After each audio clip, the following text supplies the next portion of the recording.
6,000 people still missing after the massive tragedy that is unfolding. Uttarakhand is devastated by extreme death in Kedarnath. बड़े पैमाने पर बर्बादी और तबाही, leaving tens of thousands अभी तक सारा फोकस तीर्थयात्रियों को निकालने में ही है। हालत इतनी गंभीर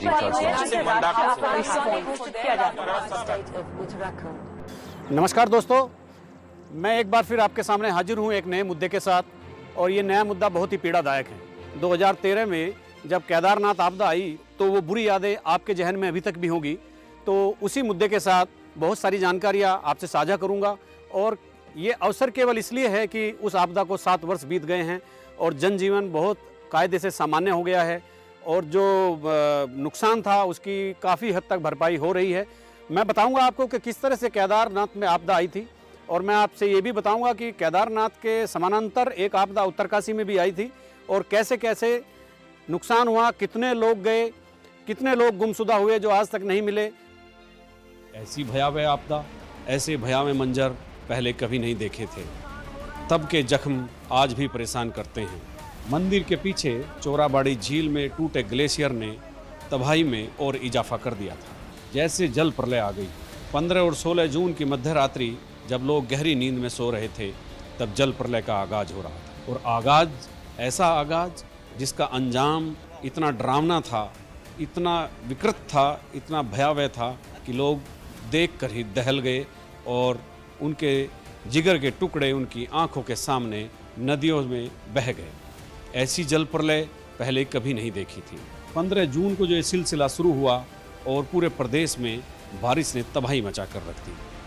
केदारनाथ खास इसलिए था क्योंकि उस दिन भक्तों की बहुत भीड़ थी। हजारों भक्त केदारनाथ दर्शन के लिए गए हुए थे, और मंदिर के पीछे चोराबाड़ी झील जब टूटी और वो जो जल प्रलय आई, तो सो रहे भक्तों को पता ही नहीं चला कब उनकी ज़िंदगी ख़त्म हो गई। किसी को होश नहीं रहा। होटल, अतिथि गृह, धर्मशालाएं सब स्वाहा हो गई, नामो निशान नहीं बचा। केदारनाथ के रास्ते में एक जगह पड़ती थी रामबाड़ा। रामबाड़ा एक ऐसी जगह थी जहां लोग विश्राम करते थे। सैकड़ों धर्मशालाएं थी, अतिथि गृह थे, और लोग अपनी थकान मिटाते थे। वहां पर उस दिन बड़ी संख्या में लोग रुके हुए थे। उसकी एक वजह भी थी कि उस दिन घोड़े और खच्चर वालों ने अपने रेट तय करने को लेकर हड़ताल कर रखी थी, तो इसीलिए ज़्यादातर तीर्थयात्री रामबाड़ा में ही रुके हुए थे। मध्य रात्रि में जब प्रलय का आगाज हुआ तो सुबह तक रामबाड़ा के नामो निशान मिट गया। आज वो रामबाड़ा दुनिया के नक्शे में नहीं है, लेकिन वो जख्म अभी भी वहाँ देखे जा सकते हैं। केदार घाटी की वो तबाही लोगों को आज भी याद है। लगभग जो है 12,000 के से ज़्यादा लोग जो है उनको एक्चुअल में वहाँ से निकाला हुआ था, और उसके बावजूद भी काफ़ी सारी मनुष्य हानि हुई थी वहाँ पर, और उसका भी आंकड़ा हमें याद है कि वो लगभग 4,300 से थोड़ा अधिक था, क्योंकि ये वो व्यक्ति थे कि जिसके बाद हम लोगों ने हर एक व्यक्ति को कॉन्टैक्ट ट्रेस करते हुए उनको मृतक प्रमाण पत्र दिए थे, और भारत सरकार ने जो एक कॉम्पेंसेशन का पैकेज दिया था जिसके अंतर्गत उनके परिजनों को पैसा दिया गया हुआ था। तो ये काफ़ी ही बड़ी त्रासदी थी, और बहुत सारे लोग जो है इसमें उनकी जीवित हानि हुई थी, जानवरों की बहुत सारी जीवित हानि हुई थी। तो ये था सबसे पहले प्रायोरिटी, तो लोगों को बचाना ही था। और मुझे जो भी नुकसान हो गया उसके बावजूद भी काफ़ी सारे लोगों को हम लोग बचा पाए, और काफ़ी सारे लोग अभी भी प्रशासन के बारे में बताते हैं, जिन्होंने स्थानीय लोगों ने जो है एज ए फर्स्ट रिस्पॉन्डर उन्होंने उनकी मदद करी हुई है, जो एजेंसीज़ ने मदद करी हुई है, लोग उनके बारे में अभी भी बताते हैं कि उनके अनुभव क्या रहे, और उस समय के प्रशासन ने, शासन ने, एजेंसीज़ ने क्या कैसे काम करके उनकी जान बचाई। तो वही एक सिल्वर लाइनिंग थी कि जब इस तरह का डिस्ट्रेस की स्थिति आई हुई थी तो सब ने जो है जी जान लगा के काम करा। जब आपदा आई तो पूरे देश में हाहाकार मच गया, क्योंकि 4 धाम यात्रा करने उत्तराखंड और उत्तर प्रदेश या आसपास के राज्यों के नहीं, पूरे देश के तीर्थयात्री आते। कुछ लोग ऐसे थे अकेले बच गए, परिवार खत्म हो गया। कुछ लोग ऐसे थे जिनके परिवार में एक बच्चा ही रह गया। ऐसे मार्मिक और हृदय विदारक दृष्टांत उस समय के थे कि जो आज भी हमें 7 साल के बाद हमें मजबूर करते हैं कि हम उन पूरी पुरानी यादों को, बुरी यादों को फिर से याद करें और सबक लें कि हमें कैसे करना है, क्या करना है, प्रकृति के साथ कितना छेड़छाड़ करनी है। और हाँ, मैं एक तथ्य आपके सामने और रख देता हूँ। उस समय 5,000 FIR दर्ज हुई थी। जो लोग यहाँ पर लापता हो गए थे उनके परिजनों ने 5,000 FIR दर्ज कराई थी। यानी वो 5000 FIR तो 5000 लोग गुमशुदा हुए थे, उनमें से कोई भी नहीं मिला। कुछ जो बाद में मिले वो छत विछत हालत में मिले, उनकी मानसिक स्थिति ठीक नहीं थी। और जो यहाँ भिखारी थे, घोड़े खच्चर वाले थे, या जिनका ये लोकल लोग थे जिनका पूरा परिवार मिट गया था, उनकी तरफ से FIR कराने वाला भी कोई नहीं बचा। जब मौजूदा सिस्टम से नियंत्रण नहीं हुआ तो सेना बुलानी पड़ी। तत्कालीन सेना अध्यक्ष विक्रम सिंह अपनी पूरी टीम के साथ उत्तराखंड पहुंचे। NDRF को लगाया गया, आर्मी आ गई, ITBP के हिमवीर आ गए और रेस्क्यू शुरू हो गया। बहुत तबाही होने के बाद रास्ते वॉश आउट हो गए थे। गुप्तकाशी और गौरीकुंड और केदारनाथ के बीच पैदल का रास्ता बिल्कुल खत्म हो गया था। उसके बाद मौसम इतना भयावह था कि बारिश लगातार होती रही। इसी बीच 24 और 25 जून के आसपास रेस्क्यू करने आया एयरफोर्स का MiG-17 क्रैश हो गया और उसमें एयरफोर्स के 22 जवान शहीद हो गए।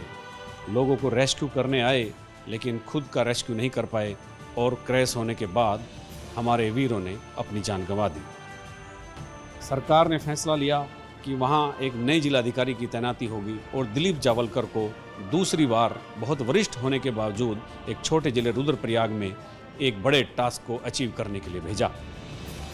एयरफोर्स की हेलीकॉप्टर्स हमारे पास पहुंचे हुए थे, प्राइवेट हेलीकॉप्टर्स पहुंचे हुए थे, लेकिन बहुत ही ज़्यादा स्थिति इस कारण से ख़राब थी कि बरसात तब भी जो है खुली नहीं थी। पूरी उस वैली में एक रेस्ट्रिक्शंस है कि एक तो 14 किलोमीटर का 16 किलोमीटर का ट्रैक है। ट्रैक तो पूरी तरह से वॉश आउट हो गया था, चूँकि रामबाड़ा वॉश आउट हुआ था, गौरीकुंड वॉश आउट हुआ था, तो किसी भी तरह से पैदल जाना तो वहाँ पर संभव नहीं था। रेस्क्यू करना सबसे पहला टास्क था और रेस्क्यू में सबसे इम्पॉर्टेंट चीज़ थी कि केवल हेलीकॉप्टर से ही रेस्क्यू हो सकता था। मेरे EDM जो है अरोरा जी, वो खुद जो है वहाँ पर रेस्क्यू के समय गए हुए थे। उनका जो है वो नदी में बह जाने की वजह से उनका भी दुर्भाग्यपूर्ण मौत हो गई थी। मेरे पटवारी एक थे, उनके हार्ट अटैक से मौत हो गई थी। MI-17 जब गिरा तो 22 जवानों की एक साथ मौत हो गई थी। सिविल के जो है 2 हेलीकॉप्टर्स हमारे क्रैश हो गए थे, उसमें 2 पायलट्स की मौत हो गई थी। तो रेस्क्यू समय में भी जो है ये बहुत ही रिस्की ऑपरेशन था। कोई भी एडमिनिस्ट्रेशन का बंदा, आर्मी का बंदा जाता था वहाँ पर तो हमें कोई गारंटी नहीं होती थी कि शाम को जो है आप आएंगे कि नहीं, क्योंकि सॉइल इतना लूज, बोल्डर्स थे वहाँ पर, लैंडस्लाइड्स कंटिन्यूस चल रही थी, ऑपरेशंस इतने रिस्की थे। 25 जून के आसपास केदारनाथ में ही एयरफोर्स का MiG-17 क्रैश हुआ। 20 से 22 एयरफोर्स के जवान उसमें शहीद हो गए। रेस्क्यू करने के लिए जो फोर्स आई थी वो उनको बचाना मुश्किल हो गया और वो यहाँ पर शहीद हो गए। ITBP के जवान शहीद हो गए और उधर जंगल चट्टी में निजी कंपनियों का 2 हेलीकॉप्टर क्रैश हो गए। वहाँ भी उनके कर्मचारी और पायलट, उनकी डेथ हो गई। स्थितियाँ व्यक्ति के वश में नहीं रह गई थी। उस दैवीय आपदा को देखकर लगता था कि अब यहाँ कुछ नहीं हो सकता। मानो जितने भी राहत के लिए हाथ उठे थे वो सब समर्पण कर गए और तब उस वक्त देखकर ये लगा कि प्रकृति के सामने इंसान की कोई अहमियत नहीं है। और ऐसा ही कुछ हुआ केदारनाथ की जल प्रलय में। उस जल प्रलय में हजारों लोगों ने अपनी जान से हाथ धोए। 5000 FIR दर्ज हुई जो गुमशुदगी की रिपोर्ट के रूप में जानी गई। नेपाल से आए काम करने वाले नौकर चाकर, भिखारी, ऋषि मुनि जो वहाँ तपस्या करते हैं, उनका कोई खैर खुआ नहीं था। उनकी किसी ने गुमशुदगी की रिपोर्ट भी दर्ज नहीं कराई। हालात इतने बदतर होते जा रहे थे कि वहाँ पर कुछ भी चीज़ें नियंत्रण में नहीं रह गई थी। हमारे सिविल की एजेंसीज़ है, डॉक्टर्स है, इस तरह के बहुत सारे डिपार्टमेंट्स का कोऑर्डिनेशन करना बहुत आवश्यक था। शासन से, भारत सरकार से जो है कोऑपरेट करना, कोऑर्डिनेशन करना आवश्यक था। तो ये सब चीज़ करते हुए फिर उस पर कार्य किया गया। मुझे अच्छे से याद है वहाँ पर रुद्रप्रयाग में हमारे मद्रास बटालियन तैनात थी, तो हम लोगों ने उनको एक रास्ता बता दिया था कि ट्रैक के रास्ते जो है वो वहाँ केदारनाथ तक पहुँचने के लिए प्रयास करें। नेशनल इंस्टीट्यूट ऑफ माउंटेनियरिंग नीम था, उनको हमने कहा था कि कालीमेट की तरफ से जो है ट्रैक के रास्ते चले जाए। देहरादून, दिल्ली से लेकर केदारनाथ तक बचाने वाले तो खड़े थे, लेकिन बचाने का माहौल नहीं था और ना बचाने का मादा था। आखिर प्रकृति से कौन लड़े? सेना खड़ी रह गई, पैरामिलिट्री फोर्सेस खड़ी रह गई और जितना रेस्क्यू हो सकता था, जितनी सॉर्टीज लग सकती थी, आर्मी के ऑफिसर्स अपने हेलीकॉप्टर से और दूसरे संसाधनों से लोगों को निकाल कर लाए। उस समय उत्तराखंड सरकार ने जोली ग्रांट एयरपोर्ट को पूरे हॉस्पिटल में तब्दील कर दिया था। बाद में ऐसे बहुत केस आए और बहुत मामले आए जब मानसिक रूप से विक्षिप्त लोगों को वहां पर भटकते हुए देखा गया। एक मार थी जल प्रलय की, दूसरी मार थी बर्बादी की, तीसरी मार यह थी कि लोग जब जान बचाने के लिए भागे तो वो ऊपर जंगल पहाड़ों में ऊपर की तरफ चढ़ गए और वो वहाँ चले तो गए लेकिन आने का रास्ता नहीं था और लोग भूख से मर गए। क्योंकि घना जंगल था तो हेलीकॉप्टर से ऊपर उड़ान भरने के बावजूद भी नीचे पेड़ों के नीचे कुछ दिखाई नहीं दे रहा। फिर एक ऐसी फोर्स बनाई गई कि जो जंगल चट्टी से लेकर जितना भी ये जंगल था केदारनाथ और गौरीकुंड के गुप्त काशी के बीच, उसमें कॉम्बिंग अभियान चलाया गया लोगों को ढूंढने के लिए। कुछ लोग मिले लेकिन कुछ नहीं मिले, जो उनके केवल शव मिले। उसके बाद जब रेस्क्यू करने के लिए मिलिट्री आई और फिर कुदरत के सामने किसी ने खड़े होने की हिम्मत नहीं की। आखिर में कुदरत ने ही नरम दिली दिखाई और चीज़ें सामान्य करने की तरफ मौसम थोड़ा खुला और उसके बाद रेस्क्यू ऑपरेशन चलाया। तो हुआ ये था कि लोगों को जैसे ही लगा कि वैली सेफ़ नहीं है, टो इरोजन की वजह से पूरा नीचे का एरिया तबाह होते जा रहा है, बहता हुआ जा रहा है, तो लोगों ने ऊपर जंगल में जाना शुरू करा और वहाँ पर बरसात हो रही थी, टेम्परेचर कम था, तो वहाँ बहुत सारे लोग फंसे थे। तो इसीलिए लोगों को वहाँ पर मोबिलाइज़ करना आवश्यक था और उनको मोबिलाइज़ किया गया। बाद में नेवी के हमारे यहाँ पर डॉक्टर्स आए हुए थे, पैरामिलिट्री फोर्सेस के जो है वहाँ पर डिप्लॉयमेंट हो गई थी, तो बहुत सारी एजेंसीज आई। मैं भी ऋषिकेश में माँ गंगा के किनारे पर हूँ। पतित पावनी माँ गंगा, उसको जीवनदायिनी कहते हैं, मोक्षदायिनी कहते हैं।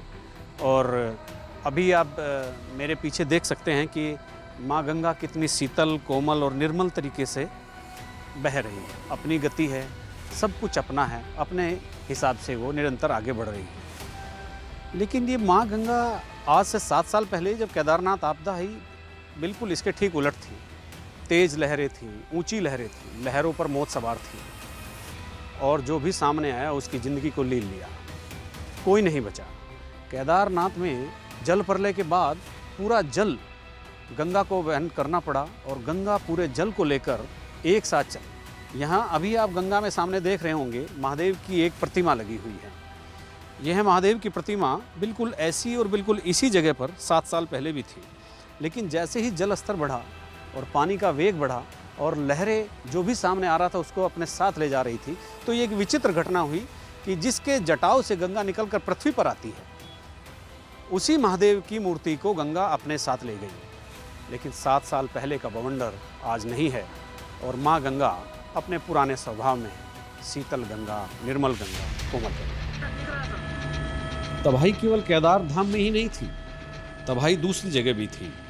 उधर गंगोत्री से बेहता सा पानी आने के चलते वहाँ जीवन अस्त व्यस्त हो गया था। भागीरथी नदी अपने वेग में बह रही थी और जो सहायक नदियाँ थीं उनमें बड़े पैमाने पर पानी एकत्र होकर भागीरथी के साथ मिल रहा था और भागीरथी उस पानी को लाकर टिहरी के THDC डैम में छोड़ दे रही। यह एक ऐसा वाकया था और इस पूरी बर्बादी के 2 रास्ते थे, एक केदारनाथ धाम से आया और दूसरा उत्तरकाशी से। आधा उत्तरकाशी शहर तबाह हो गया। भागीरथी नदी का उफान देखने लायक था, जैसे उसकी लहरें तूफान बन गई हैं। लेकिन उस समय यह कहना होगा कि THDC डैम ने उसके नीचे जितने भी शहर और कस्बे थे उन सबको बसाया। अगर THDC डैम ना होता, टिहरी डैम ना होता, तो इतना पानी आया था कि देवप्रयाग में उसकी हाइट 11 मीटर बढ़ जाती और ऋषिकेश और देहरादून में उस पानी का लेवल 3 मीटर और ऊपर चला गया होता। आप सोचिए, अगर हरिद्वार में जो सामान्य पानी चलता है अगर 3 मीटर ऊपर उड़ जाए तो आसपास के इलाकों का, कॉलोनी का क्या होगा। हम जो रिजर्वायर को भरते हैं वो स्टेप में भरते हैं और उस टाइम पे सडनली 25 मीटर 2 दिन के अंदर बढ़ा है, तो डैम सुरक्षित, हमारे सारे इंस्ट्रूमेंट की रीडिंग्स, हमारा जो सीपेज के लिए हम चेक करते हैं, एवरीथिंग वाज परफेक्ट। 2013 में जब आसमान से आफत बरस रही थी तो उसके 2 मार्ग थे। एक केदार घाटी से सीधा आ गया था, जो अलकनंदा होते हुए नीचे तक तबाही मचा रहा था। और दूसरा मार्ग उत्तरकाशी, गंगोत्री उत्तरकाशी से होते हुए, चिन्याली सोड से होते हुए यहाँ THDC डैम तक आ गया था। THDC डैम की जो पानी भरने की क्षमता है वो 830 मीटर है, लेकिन वो सारे निशानों, जितने भी खतरे के निशान थे वो सब पार हो गए थे। मेरे पीछे आप ये देख सकते हैं कि ये THDC का जो डैम बना है, ये वो झील है, टिहरी झील के नाम से जो जानी जाती है। वहाँ कोने से एक भिलंगना नदी का उधर घुत्तू से उद्गम होता है, वो यहाँ आकर पुराने समय में भी भागीरथी नदी के साथ जिसका संगम होता था। और जब झील का विकास हुआ, यहाँ झील बनी और एक THDC ने एक हाइड्रो का मेगा प्रोजेक्ट यहाँ तैयार किया, तो तब इस झील का विकास हुआ। इस झील के विकास होने के बाद जब 2013 की जो एक आसमानी आफत आ रही थी, तो उत्तरकाशी आधा तबाह हो चुका था और उत्तरकाशी से नीचे आते हुए चिन्याली सोड में जितने भी चारों तरफ संपत्ति थी, एसेट्स थे, सब नष्ट हो चुके थे। यहाँ पानी अपनी सीमा से ऊपर जा चुका था, लेकिन उस वक्त THDC डैम ने बहुत बड़े पैमाने पर जान माल की सुरक्षा की। अगर यहाँ पर पानी को सिक्योर नहीं किया जाता तो नीचे इस डैम के आगे चलकर देवप्रयाग, एक जो छोटा शहर है जहाँ अलकनंदा और भागीरथी का मिलन होता है, तो वो शायद वो कस्बा आज, वो शहर आज ना होता। उससे आगे ऋषिकेश, मुनि की रेती और हरिद्वार, और उससे आगे भी जो मैदानी इलाकों के जो गांव और कस्बे और शहर हैं जो गंगा के तट पर बसे हुए हैं, वो शायद आज की तारीख में ना होते। तो टिहरी डैम को भी 2013 की आसमानी आफत से लोगों की और उनके जान माल की हिफाजत करने के लिए हमेशा याद किया जाएगा। वैसे तो ये THDC डैम विश्व का तीसरा रॉकफिल सबसे बड़ा डैम है, जो 1000 मेगावाट बिजली हर रोज़ उत्पादन करता है, लेकिन 2013 के आपदा के परिप्रेक्ष्य में इसको हमेशा याद रखा जाएगा।